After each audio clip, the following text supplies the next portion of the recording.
Hi, good morning. With our pleasure, I'd like to welcome you to this episode of NIMASA podcast.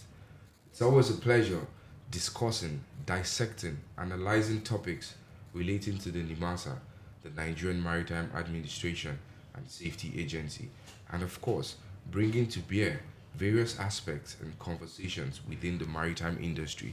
Thank you for tuning in. I remain your host, Chukwuma Moghalu.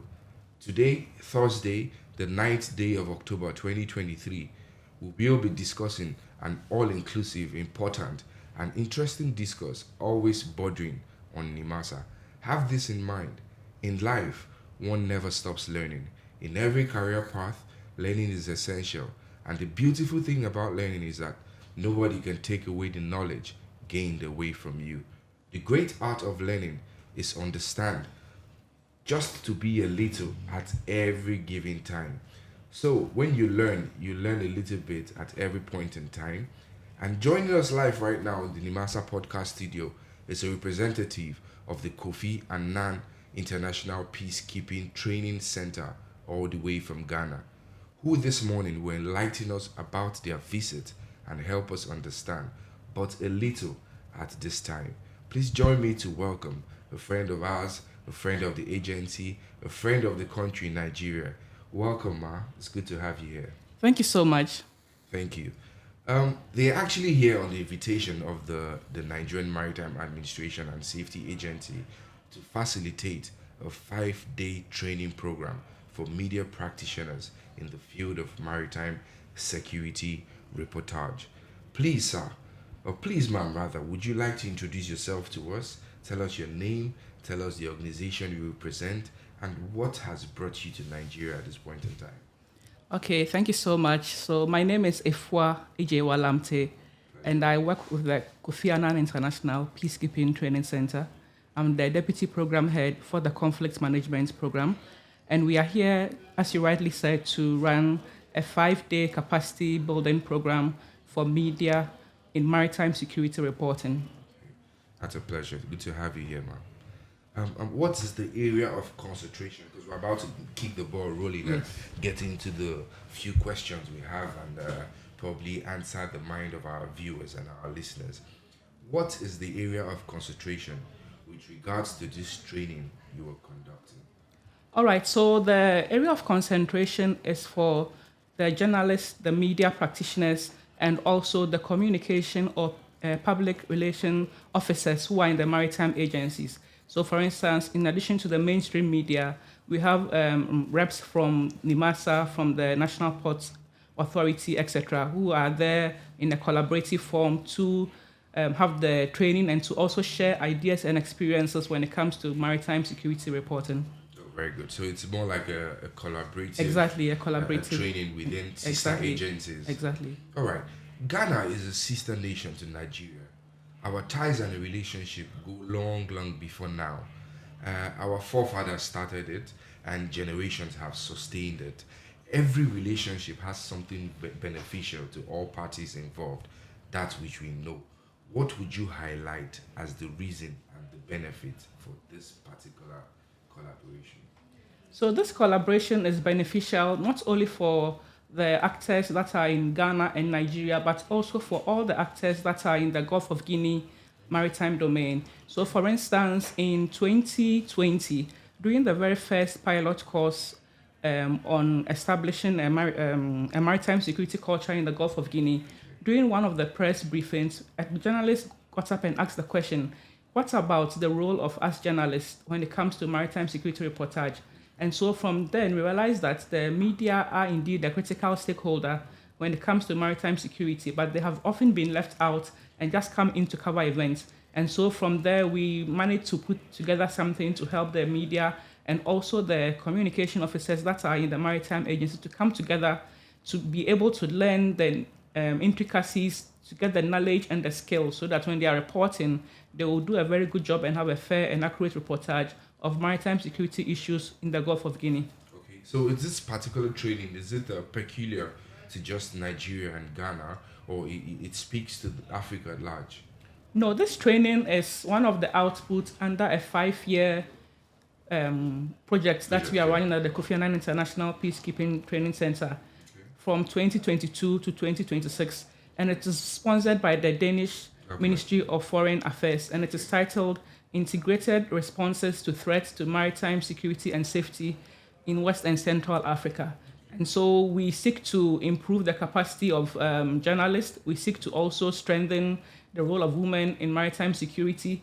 And then we also seek to deepen the collaboration and coordination amongst the maritime security agencies. So it is not only for Nigeria and Ghana, it is for all the actors that are in the Gulf of Guinea maritime area. And we have already run 2 of such interventions this year. And this is the third capacity building program. The first one was done for only Ghanaian nationals in Takoradi. The second one was done for a multinational audience at the Kofi Annan International Peacekeeping Training Center in Accra. That's about 24 of them. And this current one is for 26 nationals. Oh, perfect. Then having to go back to the media guys, being the watchdog of the public through the reportage and criticism of marine front in general, what is expected of media practitioners and journalists in general, and how do they ensure that this success is sustained in the maritime security and response initiative? What would we say are the roles of the media in this maritime security and safety reportage particularly?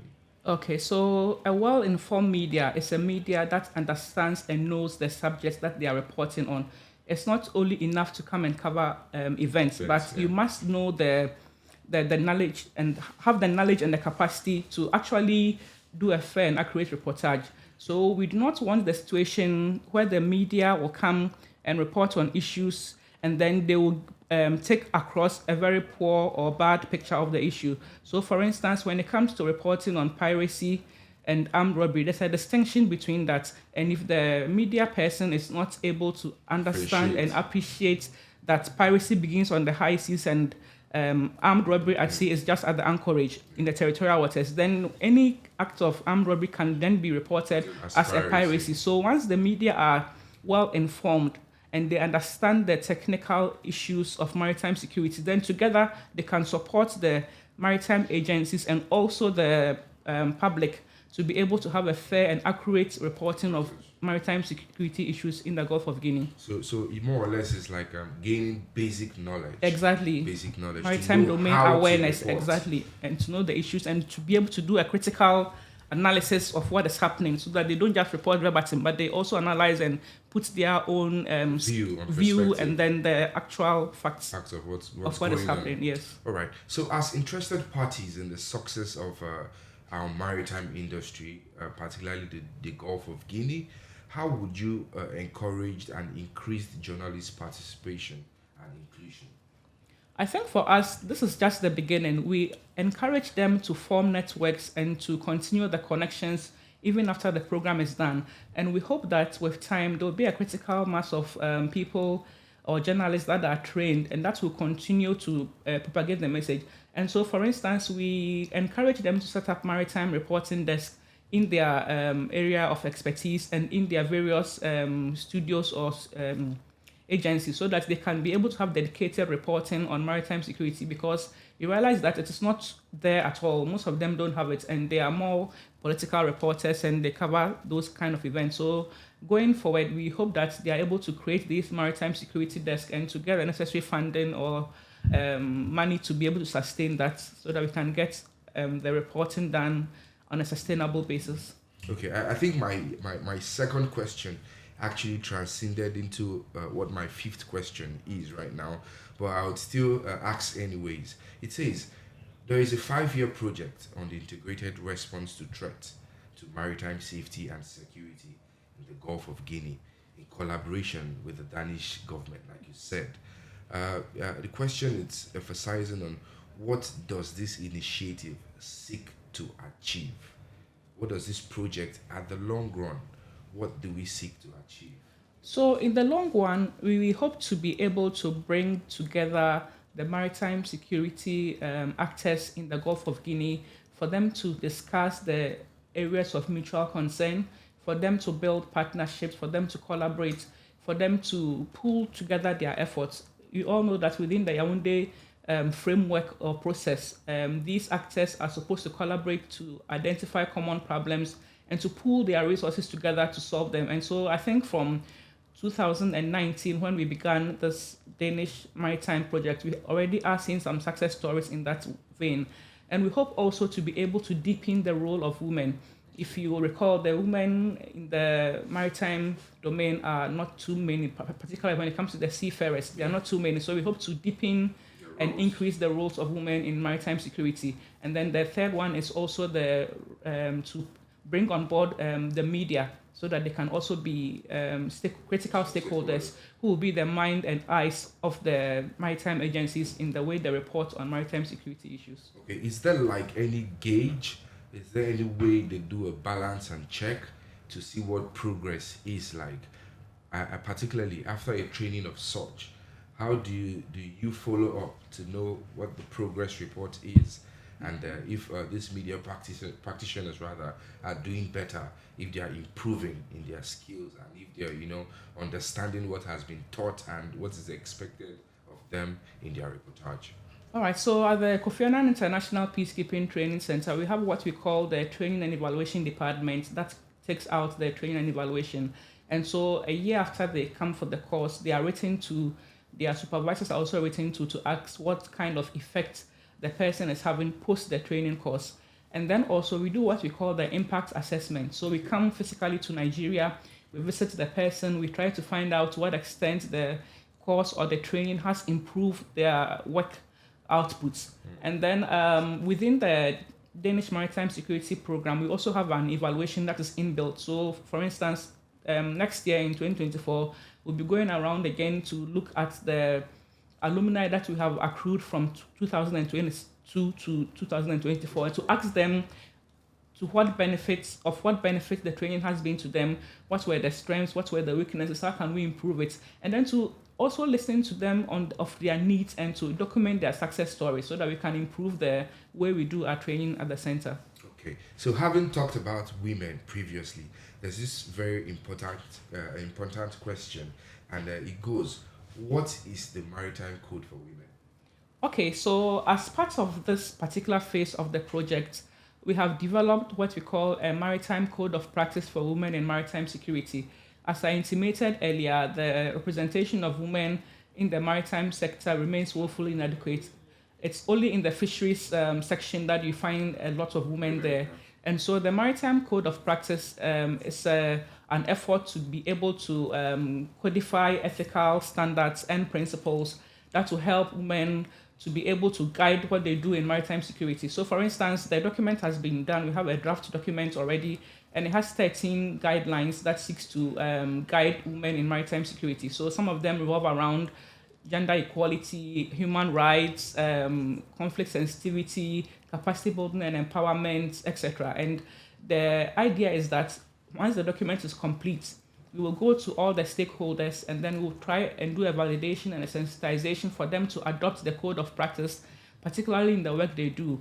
And it also ties in with the women peace and security agenda, because despite the fact that the national action plans of the WPS has been done, most of them do not focus too much on women in maritime security. And so we hope that with these documents, the awareness will be there and people will have a tool to be able to include some elements of the provisions of the Maritime Code of Practice when it comes to including women and improving them in maritime security.